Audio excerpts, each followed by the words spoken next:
وزیر اعظم نے اقوام متحدہ کی جنرل اسمبلی سے خطاب کیا اور خطاب کے دوران انہوں نے کورونا وبا کی جو دوسری لہر ہے اور کورونا کی جو مجموعی صورتحال ہے اس سے متعلق گفتگو کی. جو اپنے اہم نکات تھے وہ پیش کیے.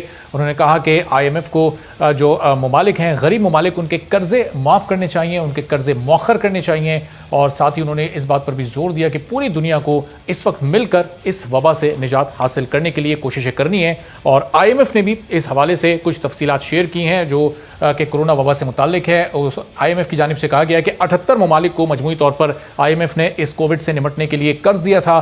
29 ممالک کے قرضے معاف کر دیے گئے ہیں, جبکہ 49 ممالک ان 78 ممالک میں غریب ترین ممالک شامل تھے. اور اپریل میں پاکستان کو $1 ارب 40 کروڑ قرض دیا گیا. مجموعی طور پر آئی ایم ایف اب تک $31 ارب کا قرضہ تمام ملکوں کو فراہم کر چکا ہے اور $280 ارب اس سلسلے میں مختص کیے گئے ہیں.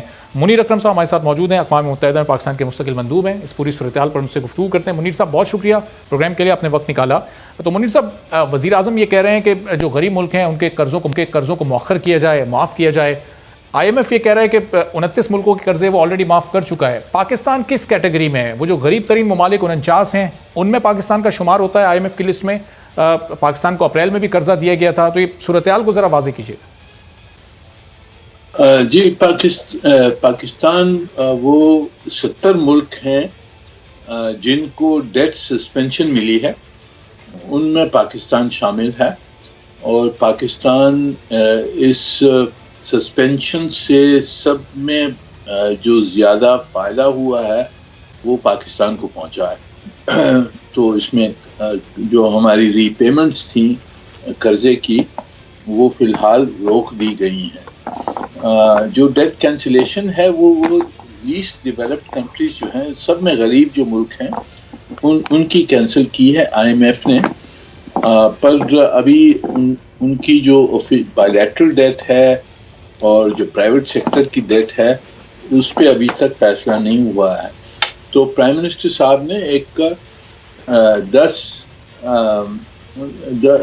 پوائنٹ ایجنڈا دیا ہے جس میں انہوں نے کہا ہے کہ ڈیولپنگ کنٹریز جو غریب ملک ہیں ان کو ایڈیشنل لیکوئڈیٹی کی ضرورت ہے, کیونکہ ایک طرف سے تو ان سے کہا جاتا ہے کہ ان کی بجٹ جو ڈیفیسٹ ہیں اس کو کم کیا جائے, دوسری طرف سے ان کو یہ کووڈ کا جو کرائسس ہے اور economic development sustainable development goals جو ہیں وہ اچیو کرنی ہے.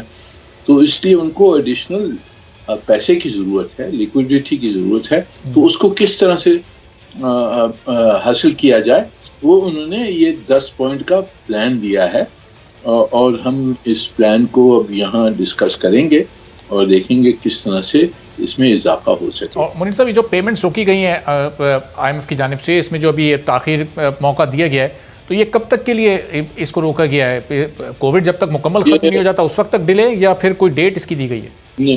نہیں, یہ اگلی جون تک انہوں نے فی الحال اس کو سسپینڈ کیا ہے, اور انہوں نے کہا ہے کہ آگے دیکھا جائے گا کہ وہ کس طرح سے حالات کیا ہوتے ہیں. اس کے بعد میں زیادہ سسپینشن بھی اس کو ایکسٹینڈ بھی کیا جا سکتا ہے. اور منیر صاحب, اپریل میں پاکستان کو $1 ارب 40 کروڑ کا قرض تو آئی ایم ایف کی طرف سے ملا ہے. پاکستان کو اس وقت کووڈ سے نمٹنے کے لیے کیا مزید قرضہ درکار ہے؟ کوئی مزید رقم چاہیے آئی ایم ایف سے؟ جی, میرے خیال میں آپ جیسے جانتے ہیں کہ جی ہماری اکانومی کو سٹیمیولیٹ کرنے کے لیے ہمیں کافی پیسے خرچنے کی ضرورت ہے ڈومیسٹکلی. ہماری جتنے سوشل سیکٹرز ہیں, جو لو انکم کا جو طبقہ ہے ان کو سپورٹ کی ضرورت ہے. انکمز کچھ کم ہو گئی ہیں, پروڈکشن جو کم ہو جاتی ہے تو ان کو سپورٹ کرنے کی ضرورت ہے. اور اب $8 بلین تو حکومت نے دیا تھا, پر میرے خیال میں اس میں زیادہ اضافے کی ضرورت ہوگی. تو ہمیں ضرورت ہے ایڈیشنل لیکوڈیٹی کی, اور یہ ایڈیشنل لیکوڈیٹی کو حاصل کرنے کے لیے بہت سارے یہ جو ترکیب ہیں, سب میں اہم جس میں سے ہے کہ وہ جو نئی اسپیشل ڈرائنگ رائٹس کریٹ کی جائیں, جس میں ایڈیشنل کوٹاز مل جائیں گی ڈیولپنگ کنٹریز کو. جو اس وقت ان یوٹیلائزڈ کوٹاز ہیں آئی ایم ایف میں, بہت سارے جو جو ریچر کنٹریز ہیں ان کے کوٹاز نیوٹرلائزڈ ہیں اس کو استعمال کیا جائے. اور جیسے پرائم منسٹر صاحب نے یہ بھی جو اہم بات کی کہ illicit فائنینسنگ جو ہمارے ملکوں سے ڈیولپنگ کنٹریز سے جو کرمنل اور کرپٹ لوگوں سے پیسہ نکلتا ہے ہمارے یہاں سے وہ بہت پیمانے پہ نکلتا ہے, اور اس کو اگر روک سکتے ہیں اور ہمارا پیسہ واپس کریں تو اس سے بھی بہت فائدہ ہوگا ڈیولپنگ کنٹریز کو. تو منیر صاحب اب یہ پرائم منسٹر $500 ارب مختص کرنے کی بات کر رہے ہیں. IMF آلریڈی $280 ارب مختص کر چکا ہے, لیکن اس میں سے صرف $31 ارب ابھی تک یوٹیلائز ہوئے ہیں.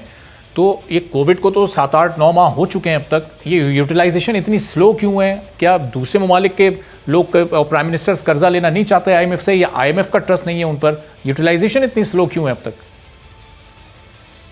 جی ایلوکیشنز کافی ساری ہو رہی ہیں.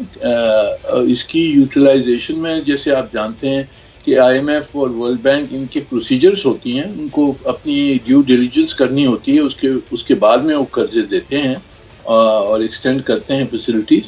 تو اس میں پروسیس ہے, یہ یوٹیلائز ضرور ہوگا اور بہت ضرورت ہے. جو غریب ملک ہیں ان کو بہت ضرورت ہے اس وقت, تو یہ یوٹیلائزیشن ہوگی. اس میں کافی ان کی جو پروسیجرز ہیں اس میں فلیکسیبلٹی کے تحت ان کو برتاؤ کرنا پڑے گا ڈیولپنگ کنٹریز کے ساتھ. اور منیر صاحب کل جو پرائم منسٹر نے جو بات کی ہے, جس طرح غریب ممالک کی آواز انہوں نے اٹھائی ہے, کیا دوسرے ممالک کے سربراہان نے بھی کل اس طرح کی کوئی بات کی؟ اور وزیر اعظم کی اس بات کی کتنے ممالک کے سفیروں نے حمایت کی؟ کتنی سپورٹ ملی آپ کو وہاں سے اس بیان کے بعد؟ یہ دیکھیں یہ ایک پروسیس ہے. ہم پرائم منسٹر صاحب نے جب یہ ڈیٹ سسپینشن کی پروپوزل دی تھی لاسٹ اپریل میں, اس ٹائم سے ہم انگیجڈ ہیں یہاں کنسلٹیشنز میں, اور پھر اس انیشیٹو کے بعد میں کینیڈا, جمیکا اور جو سیکرٹری جنرل صاحب ہیں انہوں نے ایک پروسیس شروع کیا جس میں بہت ساری آپشنز نکلی ہیں, فائنینسنگ کیسے ہو سکتی ہے. تو انہی آپشن سے ہم نے یہ پیش کیا ہے, یہ 10 پوائنٹ کا جو پرائم منسٹر کا پلان ہے, اور یہ ہم اس پہ کنسلٹیشن ہم شروع کریں گے انشاءاللہ, اور اس میں کچھ نتیجہ نکلنا چاہیے کیونکہ جو ضروریات ہیں ڈیولپنگ کنٹریز کی وہ بہت اہم ہیں اس وقت, اور بہت کرائسس سچویشن ہے بہت سارے ملکوں کی. تو منیر صاحب یہ جو کچھ بڑے ممالک ہیں جو IMF میں بھی بڑے سٹیک ہولڈرز ہیں, وہی اس کی ویکسین بھی تیار کرنے کا دعویٰ کر رہے ہیں. تو کسی نے IMF سے یہ ڈیمانڈ نہیں کی کہ غریب ملکوں کو یہ ویکسین کی فراہمی کم کاسٹ پر یا فری آف کاسٹ دلوانے کے لیے کوئی کردار ادا کرے؟ جی وہ تو جاری ہے. وہ WHO میں ایک پروگرام شروع کیا, انہوں نے اس کو کوویکس کہتے ہیں, اور اس کا مقصد یہی ہے کہ ریسورسز ہوں تو یہ ویکسین کو صحیح طرح سے گلوبلی ڈسٹریبیوٹ کیا جا سکے. تو وہاں بھی یہ کام جاری ہے ویکسین کی پروڈکشن اور ڈسٹریبیوشن کے اوپر, اور اس پہ بھی ہم نے یہاں ذکر کیا ہے کہ جی یہ ویکسین ہے, اس کو سب کو یہ اویلیبل ہونا چاہیے,